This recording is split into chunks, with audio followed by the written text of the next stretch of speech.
ఎప్పుడు సంపాదించాలి, ఎంత సంపాదించాలి, ఎలాంటి ఇల్లు కావాలి, ఎక్కడ కావాలి, ఇలా ఏవి క్లియర్గా చెప్పలేకపోతే మన మెదడు కూడా దానికోసం పని చేయదు.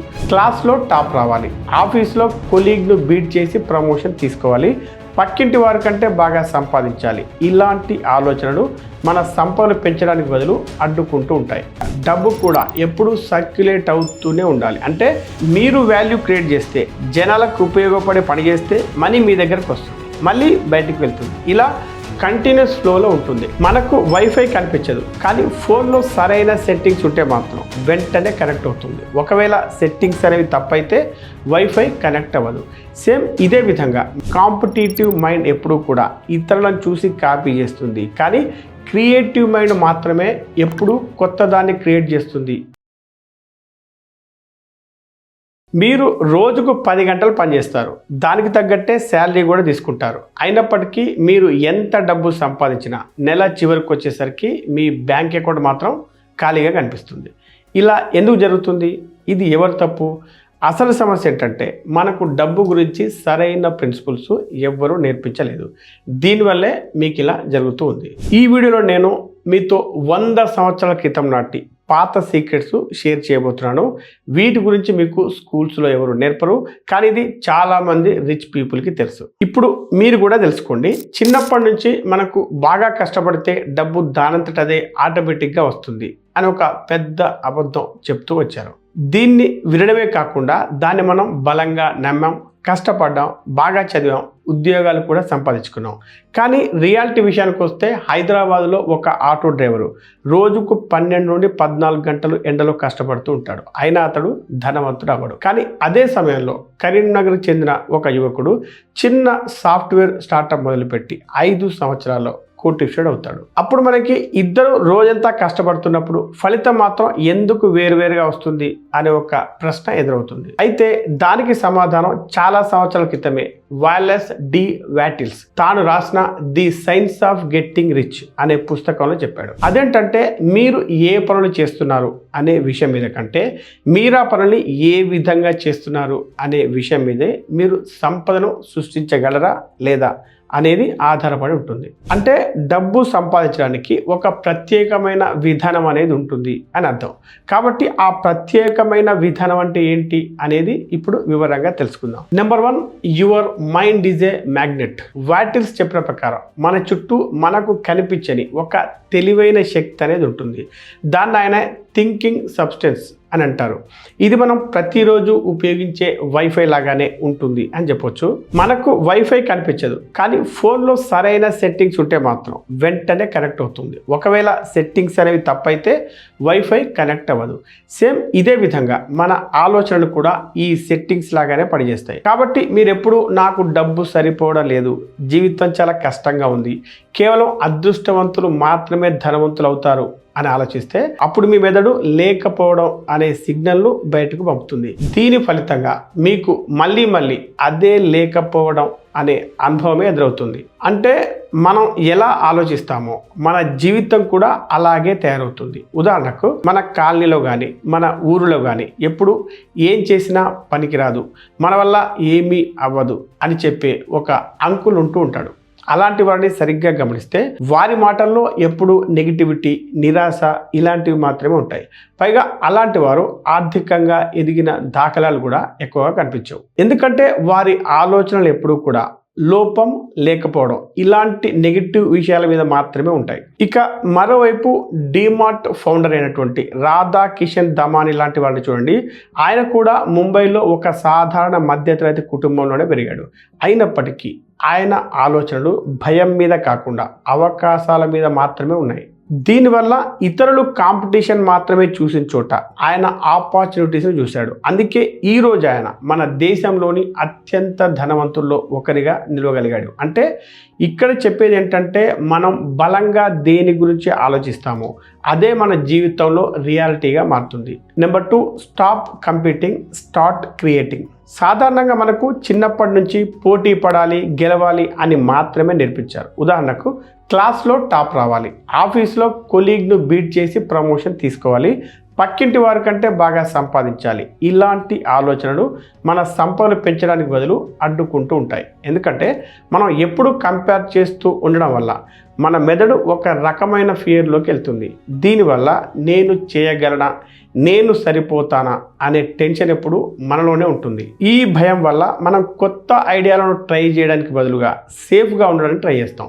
ఈ విధంగా మన గ్రోత్ అనేది అక్కడే ఆగిపోతుంది. అందువల్ల వాలెస్ డి వాటిల్స్ కాంపిటీటివ్ మైండ్ ఎప్పుడూ కూడా ఇతరులను చూసి కాపీ చేస్తుంది, కానీ క్రియేటివ్ మైండ్ మాత్రమే ఎప్పుడు కొత్త దాన్ని క్రియేట్ చేస్తుంది అని అంటారు. ఉదాహరణకు విజయవాడ, హైదరాబాద్ లాంటి సిటీల్లో చాలామంది తమ పక్క వారు ఏ బిజినెస్ స్టార్ట్ చేస్తారో వారు కూడా అదే బిజినెస్ స్టార్ట్ చేస్తూ ఉంటారు.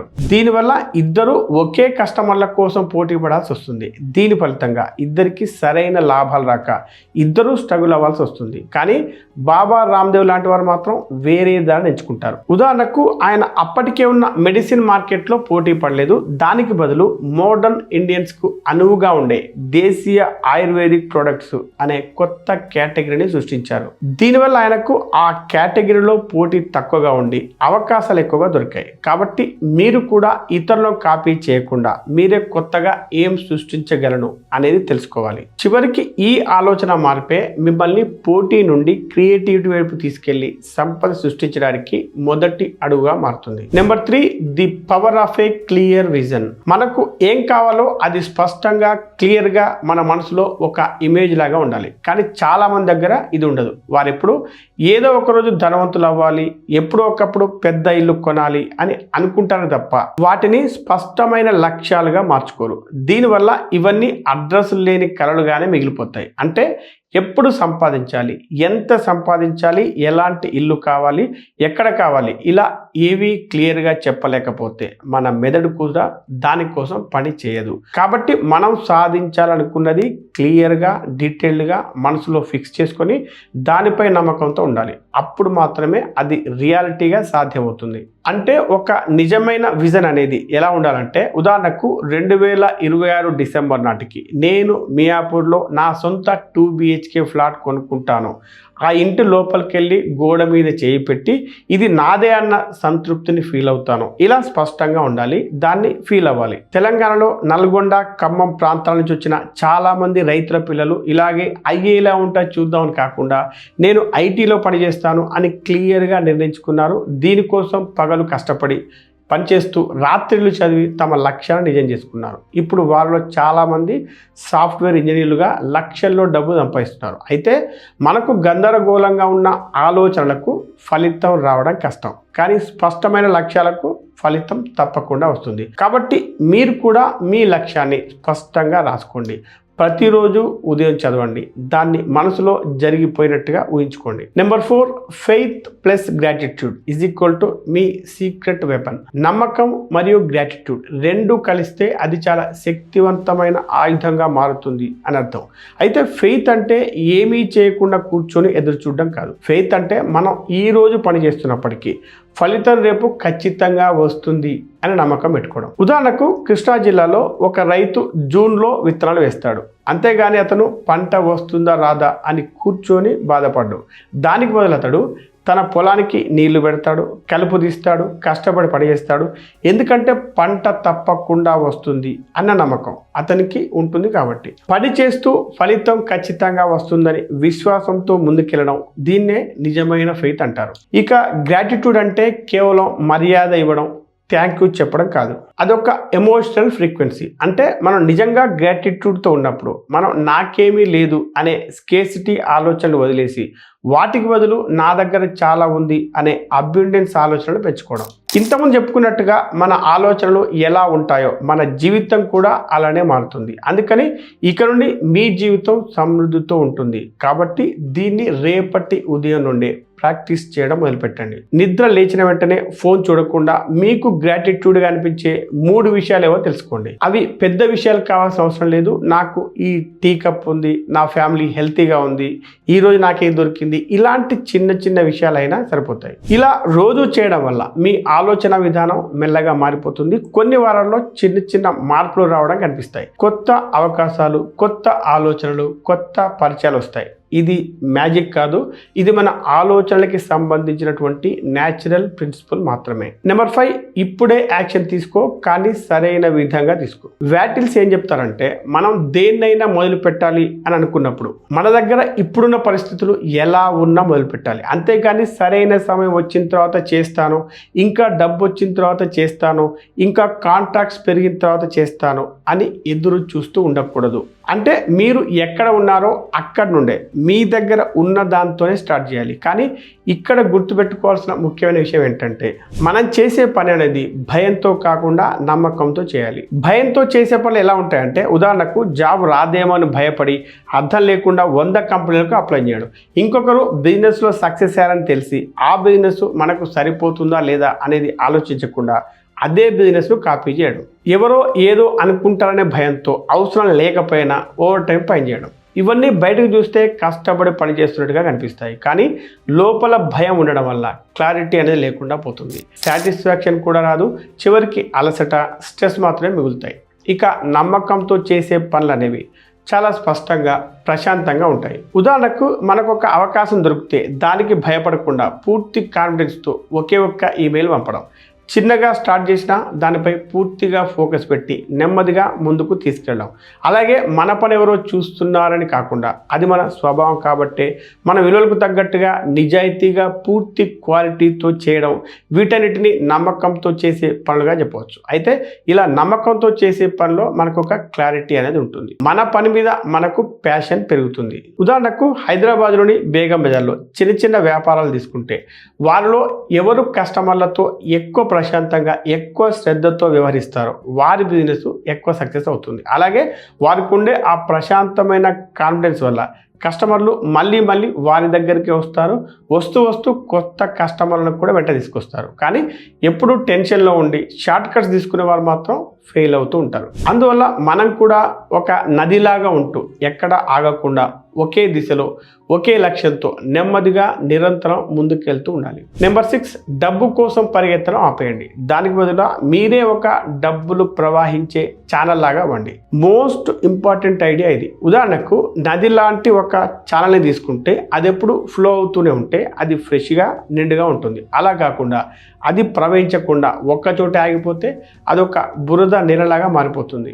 సేమ్ అదే విధంగా డబ్బు కూడా ఎప్పుడు సర్క్యులేట్ అవుతూనే ఉండాలి. అంటే మీరు వాల్యూ క్రియేట్ చేస్తే, జనాలకు ఉపయోగపడే పని చేస్తే మనీ మీ దగ్గరకు వస్తుంది, మళ్ళీ బయటికి వెళ్తుంది. ఇలా కంటిన్యూస్ ఫ్లోలో ఉంటుంది. అందువలనే వాటిల్స్ మీరు ఎంత ఎక్కువ ఇస్తే అంత ఎక్కువగా మీరు ఎదుగుతారు అంటారు. అంటే మీ బెస్ట్ వర్క్ ఇవ్వడం, నిజాయితీగా సహాయం చేయడం, మీ ఐడియాస్ని షేర్ చేయడం, అవసరమైన వారికి మీ టైం ఇవ్వడం. ఈ విధంగా మీరు నేను ఇంకా ఎలా ఎక్కువ వాల్యూ ఇవ్వగలను, ఇంకా ఎంతమందికి హెల్ప్ చేయగలను అని ఆలోచించడం మొదలు పెడితే మనీ దానంతటదే మీ వెంట వస్తుంది. దీన్నే డివైన్ ఎకానమీ అంటారు. అంటే డివైన్ ఎకానమీలో సర్క్యులేషన్ ఉంటేనే గ్రోత్ అనేది ఉంటుంది. మీరిస్తే అది తిరిగి మీ దగ్గరికి మల్టిప్లై వస్తుంది. ఇక ఇప్పుడు ఈ వీడియోలో ఇప్పటివరకు చెప్పుకున్న విషయాలను 6 సింపుల్ స్టెప్స్లోకి సమరైజ్ చేస్తే, ముందుగా మీ ఆలోచనలు నాకు లేదు అనే భావన నుండి అబ్యుండెన్స్ భావనలోకి మార్చుకోండి. తర్వాత కాంపిటీషన్ తగ్గించి జనాలకు ఉపయోగపడే కొత్త దాన్ని క్రియేట్ చేయడం మొదలుపెట్టండి. ఆ తర్వాత మీకంటూ ఒక క్లియర్ విజన్ని క్రియేట్ చేసుకోండి. అది స్పెసిఫిక్గా, ఎమోషనల్గా కనెక్ట్ అయ్యే విధంగా, రియాలిటీలో సాధ్యమయ్యే విధంగా ఉండాలి. ఆ తర్వాత ప్రతిరోజు గ్రాటిట్యూడ్ను ప్రాక్టీస్ చేయండి. అంటే ఉదయం లేవగానే కనీసం 3 విషయాలకు కృతజ్ఞతలు చెప్పండి. ఇక చివరిగా ఫియర్ నుంచి కాకుండా ఫెయిత్ నుంచి యాక్షన్ తీసుకోవడం స్టార్ట్ చేయండి. ప్రశాంతంగా, కాన్ఫిడెన్స్తో ముందుకు కదలండి. ఎందుకంటే మీరు కష్టపడడానికి మాత్రమే పుట్టలేదు, మీలో ఉన్న లైఫ్ని బయటకు ఎక్స్ప్రెస్ చేయడానికి పుట్టారు. అలాగే వెల్త్ అనేది అలసటతో సంపాదించేది కాదు, అది మీ థాట్స్, మీ గ్రాటిట్యూడ్, మీ ఫెయిత్తో మీరు అలైన్ అయినటువంటి ఒక స్థితి. కాబట్టి మీరు దీన్ని చేయగలరు. ఈ వీడియో ఏమాత్రం మీకు ఉపయోగపడినా లైక్ చేయండి, కామెంట్ చేయండి, మీకు తెలిసిన వారందరికీ షేర్ చేయండి. Be rich, stay rich.